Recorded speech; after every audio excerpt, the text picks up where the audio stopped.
ସନ୍ଦେହ ଏମିତି ଏକ ଶବ୍ଦ ଯାହା ସବୁ ସମ୍ପର୍କକୁ ନଷ୍ଟ କରିଦିଏ। ଆଶା କରୁଛି କାହାଣୀଟିକୁ ଆପଣମାନେ ନିଶ୍ଚୟ ପସନ୍ଦ କରିବେ।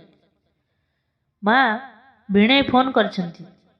ଆରେ ତୁ କଥା ହେଉଥା, ମୁଁ ଏଇଠୁ ଟିକେ ଆସୁଛି। ନା ମା, ସେ ତୋ ସହ କଥା ହେବାକୁ ଚାହୁଁଛନ୍ତି। କ'ଣ ଜରୁରୀ କଥା ଅଛି? ଏମିତି କଥା ଶୁଣି ଯଶୋଦା ଦେବୀଙ୍କ ଛାତିର ସ୍ପନ୍ଦନ ବଢ଼ିଗଲା ଓ ସେ ଭାବିବାକୁ ଲାଗିଲେ ଯେ ଏମିତି କି କଥା ଯେ କେବଳ ମୋତେ ହିଁ କହିବେ। ଫୋନ୍ ଧରିବା ପାଇଁ ବି ତାଙ୍କ ହାତ ଥରୁଥାଏ। ଫୋନ୍ ଧରି କାନରେ ଦେଲେ ଆଉ ତାପରେ ତାଙ୍କ ଚେହେରାର ରଙ୍ଗ ବଦଳିଗଲା। ରଶ୍ମି ଏସବୁ ଦେଖି ଟିକେ ଡରି ଯାଇଥାଏ ଆଉ ମାଆକୁ ପଚାରିଲା, ମା କ'ଣ ହେଲା? ଦିଦି ଘରେ ସବୁ କିଛି ଠିକ୍ ଠାକ୍ ତ? ହଁ, ସବୁ କିଛି ଠିକ୍ ଠାକ୍। ରଶ୍ମି, ତୁ ତୋ ବାପାଙ୍କୁ ଫୋନ୍ କର, ସେ ଟିକେ ଜଲ୍ଦି ଘରକୁ ଆସନ୍ତୁ। ଝିଅ ରଶ୍ମିକୁ ଫୋନ୍ ଦେଇ ସେ ରୋଷେଇ ଘରକୁ ଚାଲିଗଲେ। ସିନା କିନ୍ତୁ ତାଙ୍କର କୋଉ କାମରେ ମନ ଲାଗୁନଥିଲା। ତାଙ୍କର ଦୁଇ ଝିଅ ଥିଲେ, ଶିଖା, ରଶ୍ମି। ସେ ତାଙ୍କ ଦୁଇ ଝିଅକୁ ବହୁତ ଭଲ ପାଆନ୍ତି। ତାଙ୍କର ଦୁଇ ଝିଅ ପାଠପଢ଼ାରେ ବହୁତ ଭଲ ଥିଲେ ଆଉ ଦେଖିବାକୁ ବି ଭାରି ସୁନ୍ଦର। ସବୁ ବନ୍ଧୁବାନ୍ଧବ, ପାଖ ପଡ଼ିଶା ସମସ୍ତେ ଯଶୋଦା ଦେବୀଙ୍କ ଦୁଇ ଝିଅଙ୍କର ପ୍ରଶଂସା କରି କୁହନ୍ତି, ତୋ ଝିଅମାନେ ଭାରି ଶାନ୍ତ, ଶିଷ୍ଟ ଆଉ ସୁଶୀଳ। ଦେଖିବୁ, ଏମାନଙ୍କ ପାଇଁ ପ୍ରସ୍ତାବ ଖୋଜିବା ପାଇଁ ତୋତେ କଷ୍ଟ କରିବାକୁ ପଡ଼ିବନି। ସତକୁ ସତ ସମସ୍ତେ କହିବା ଅନୁଯାୟୀ ଘରକୁ ଆସି ଗୋଟେ ଭଲ ପ୍ରସ୍ତାବ ଜୁଟିଲା। ପୁଅ ଘରବାଲା ଝିଅକୁ ଗୋଟେ ବାହାଘରରେ ଦେଖିଥିଲେ। ଝିଅଟିକୁ ଦେଖି ତାର ରୂପ ଗୁଣ ତାକୁ ବହୁତ ଭଲ ଲାଗିଥିଲା। ଶେଖର ବାବୁ ତାଙ୍କ ଝିଅର କିସ୍ମତ ଉପରେ ଭାରି ଖୁସି ଥିଲେ।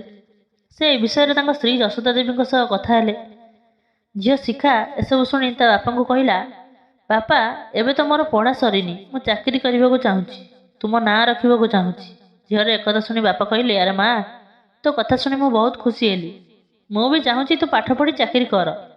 କିନ୍ତୁ ସବୁ ମା ବାପାଙ୍କ ପରି ଆମ ଦୁଇ ଜଣଙ୍କର ବି ଇଚ୍ଛା ଅଛି ତୋ ବାହାଘର ଗୋଟେ ଭଲ ଜାଗାରେ ହଉ। ତୋ ପାଇଁ ତ ଏତେ ଭଲ ଜାଗାରୁ ଭଲ ପ୍ରସ୍ତାବ ଆସିଛି।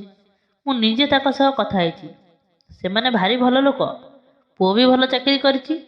ସେମାନେ ତ ସଫା କହିଦେଲେ ତାଙ୍କର ଝିଅ ଛଡ଼ା ଆଉ କିଛି ଦରକାର ନାହିଁ। ନିଜ ବାପା ମାଙ୍କ କଥା ଶୁଣି ଶିଖା ବେଶୀ କିଛି ନ କହି ବାପାଙ୍କ ଖୁସି ପାଇଁ ହଁ କରିଦେଇ ପଳେଇ ଆସିଲା। କିଛି ଦିନ ପରେ ଶିଖାର ବାହାଘର ବହୁତ ଧୁମଧାମରେ ହେଲା। ବାହାଘର କିଛି ଦିନ ପରେ ଶିଖା ପ୍ରଥମ ଥର ଘରକୁ ବୁଲିବାକୁ ଆସିଲା।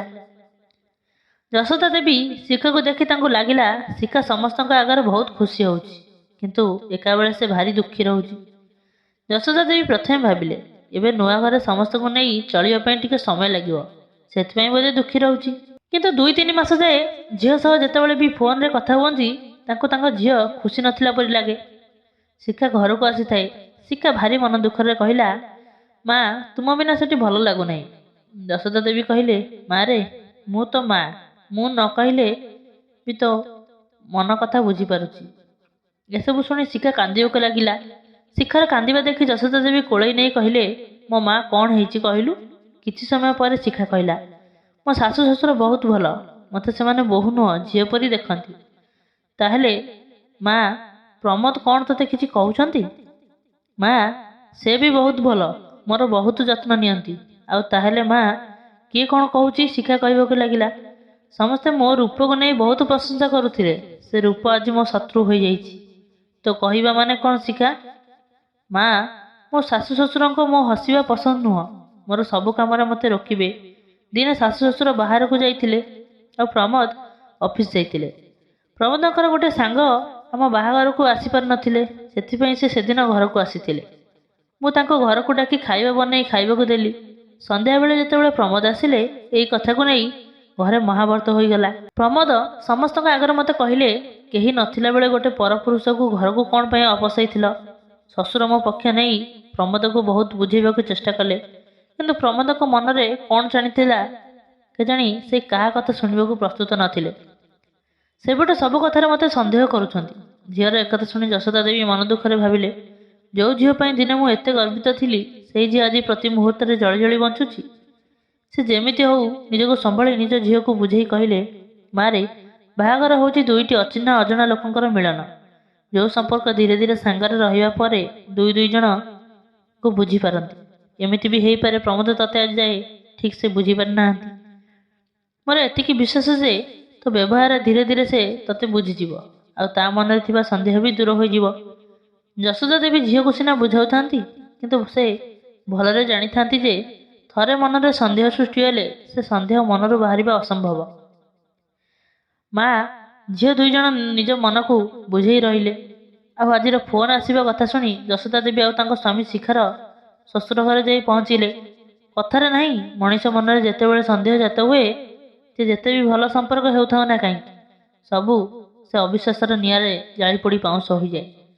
ଠିକ୍ ସେମିତି ଘଟିଥିଲା। ପ୍ରମୋଦ ଆଉ ଶିଖା ଜୀବନରେ ଯଶୋଦା ଦେବୀ ଶିଖାର ଶ୍ୱଶୁରକୁ ପୁରା କଥା ପଚାରିବାକୁ ଚାହୁଁଥିଲେ। କିନ୍ତୁ ତା ପୂର୍ବରୁ ପ୍ରମୋଦ ଆସି କହିବାକୁ ଲାଗିଲା, ଯିଏ ଯାହା ଭାବୁଛ ଭାବ, ମୁଁ କିନ୍ତୁ ଶିଖା ସହ ଆଉ ରହିପାରିବିନି।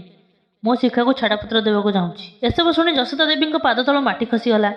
ଯଶୋଦା ଦେବୀଙ୍କ ସ୍ୱାମୀ ଛାଡ଼ପତ୍ର ଦେବାର କାରଣ ଜାଣିବାକୁ ଯାଇ ପ୍ରମୋଦକୁ ପଚାରିଲେ।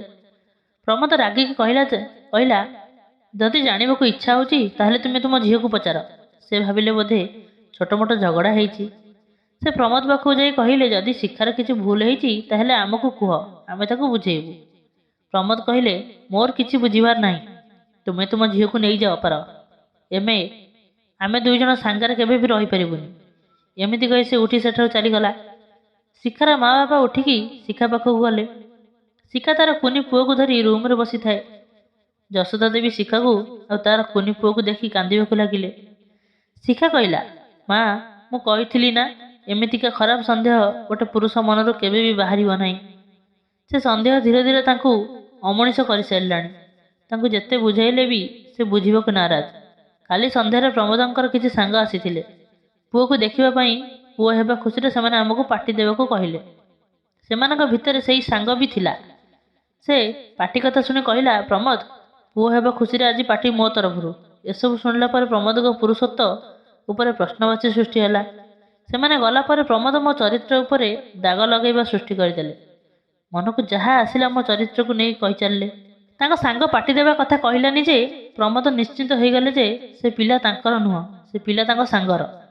କାରଣ ସେ ପାର୍ଟି ଦେବାକୁ କହିଲା। ଶେଷରେ କାଲି ରାତିରେ ସେ ମୋତେ କହିଲେ ସେ ମୋ ସହ ରହିପାରିବେନି, ମୋତେ ଛାଡ଼ପତ୍ର ଦେବେ।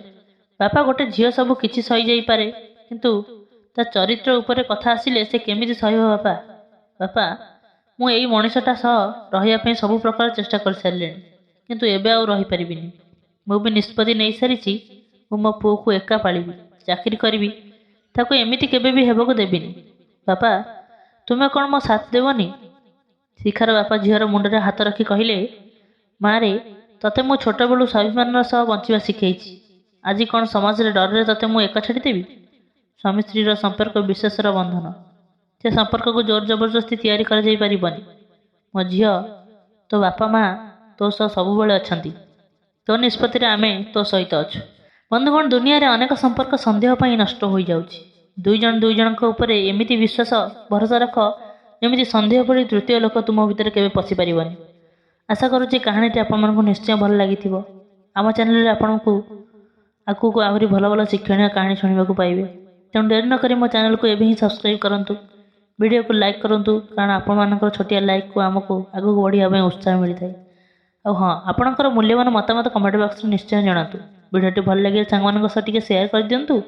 ଭିଡ଼ିଓକୁ ପୁରା ଦେଖିଥିବାରୁ ଆପଣମାନଙ୍କୁ ଅଶେଷ ଅଶେଷ ଧନ୍ୟବାଦ।